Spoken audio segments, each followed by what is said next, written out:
Alright, let's get down to the nitty-gritty of bicycle anatomy and the function of each component. You might think of a bicycle as a single unit, but it's actually a complex system of parts working together in harmony.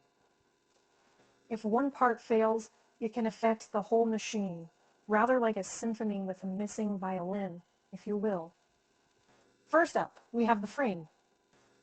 This is the backbone of any bike, providing the structure that holds everything else together. It's made up of various tubes connected at joints called lugs. Different types of frames can drastically change the weight, ride quality, and overall feel of the bike. Next, let's talk about the wheels. A wheel consists of three main elements: the hub, which connects to the frame, the rim, which holds the tire, and the spokes, which provide support and distribute rider weight evenly. The size and type of wheels can greatly affect speed and maneuverability. Moving on, we have the drivetrain. This is what propels the bike forward. It includes the pedals, crankset, chain, derailleurs, and gears. The gears are particularly interesting. They allow you to adjust the resistance when you pedal, making it easier or harder to ride in different terrains. Next, the brakes. These are your lifeline on a bike, so understanding them is crucial. There are different types of brakes, but they all have the same goal: to slow down or stop the bike when needed. Lastly, there's the saddle and handlebars.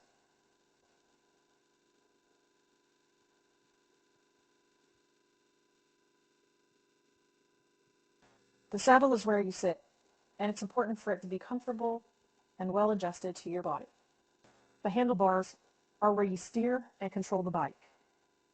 So there you have it, a quick tour of bicycle anatomy. It's a bit more complex than it looks, isn't it?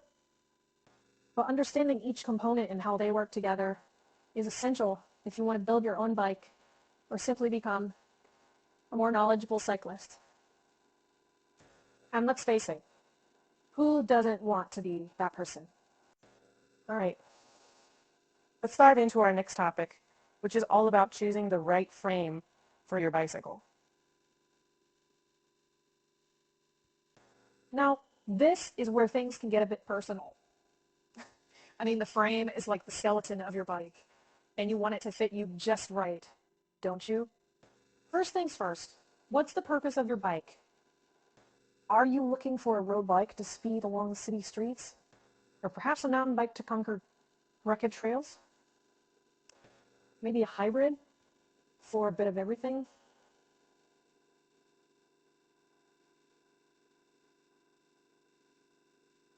Each of these types has a different kind of frame designed for its specific purpose. Road bike frames are typically lighter and more aerodynamic, designed for speed and efficiency.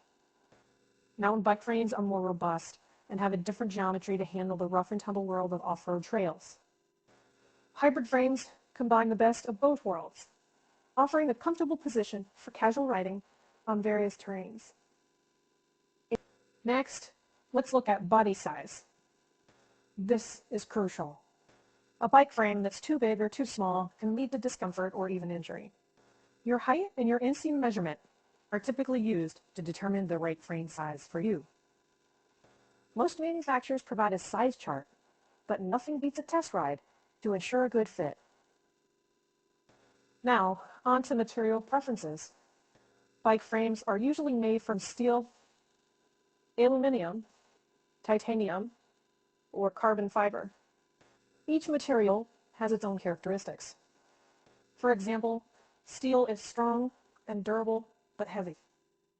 Aluminum is lighter and still fairly tough, but it's a bit less comfortable as it doesn't absorb vibrations as well. Carbon fiber is both light and comfortable, but it's also the most expensive. Titanium, well, it's kind of the Goldilocks of frame materials. Strong, light, comfortable, but again, quite pricey. So there you have it. Choosing the right frame. is a mix of understanding your riding purpose, knowing your body size, and considering your material preferences. It's a bit like matchmaking for you and your bike. But when you find the right match, oh boy, it's a beautiful ride. So take your time and choose wisely. All right, with the frame chosen, let's move ahead to the assembly process. This is where the rubber meets the road, or rather, where all the parts meet the frame. When it comes to assembling a bicycle, patience and precision are your best friends. It's not just about fitting parts together, but aligning, securing, and ensuring they work harmoniously. Let's start with the bottom bracket and crankset. The bottom bracket is the bearing system that the cranks rotate around. It needs to be fitted into the frame first. Crankset, which is a part of the drivetrain, comes next.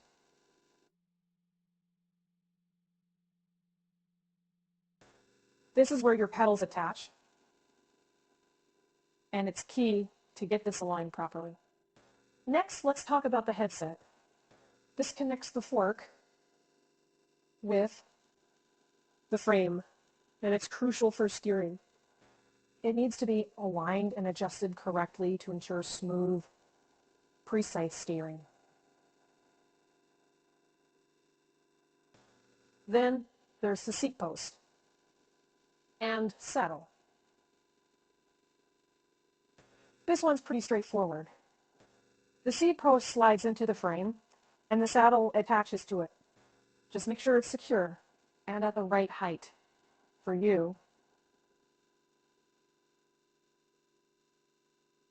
Now, let's move on to the wheels. The axles of the wheels fit into the dropouts on the frame and fork.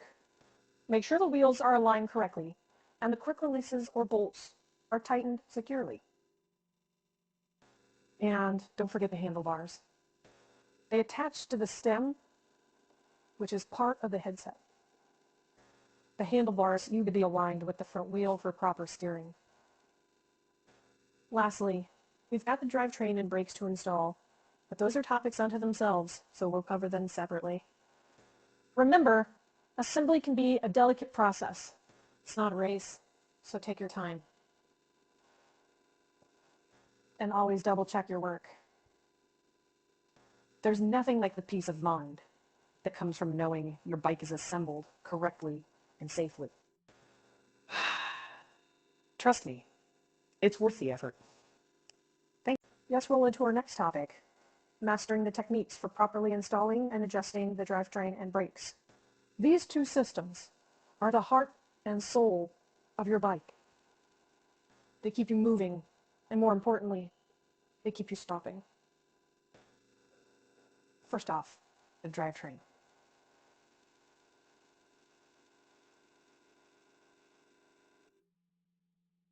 This includes your chain, gears, derailleurs, and crankset. It's what transfers the power from your legs to the wheels. When installing the drivetrain, make sure the chain is properly threaded through the front and rear derailleurs.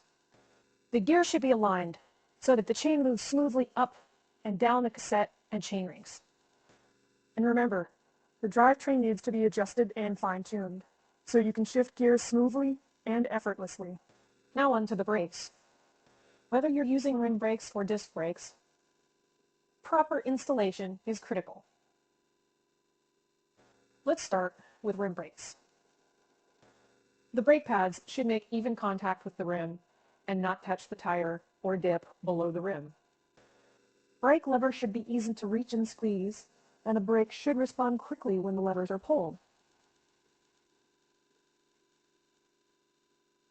If you're using disc brakes, the process is slightly different. The brake pads need to align with the disc rotor, and the calipers need to be adjusted so the pads are the right distance from the rotor. Too close, and they'll rub. Too far, and your braking will be less effective. Adjusting brakes and drivetrain is often a game of small tweaks. Turning a screw a quarter turn this way, moving a pad a millimeter that way can be fiddly work, but oh so satisfying when you get it right. Remember, your safety is paramount. If you're not confident in doing these adjustments yourself, there's no shame in seeking help from a professional bike mechanic. But with practice, you'll get the hang of it. Now let's get those hands dirty and start turning those wrenches. So, let's move on to the final topic for today: acquiring skills for routine bicycle maintenance and troubleshooting common issues. Just like any machine, a bicycle needs regular care to keep it running smoothly, and every cyclist should have a basic toolkit and know-how for routine maintenance. Let's start with cleaning.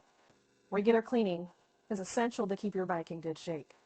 This includes wiping down the frame, cleaning the chain and gears, and checking the tires for any signs of wear or damage.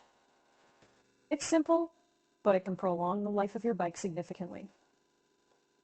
Next, let's talk about tire pressure. This is something you should check before every ride.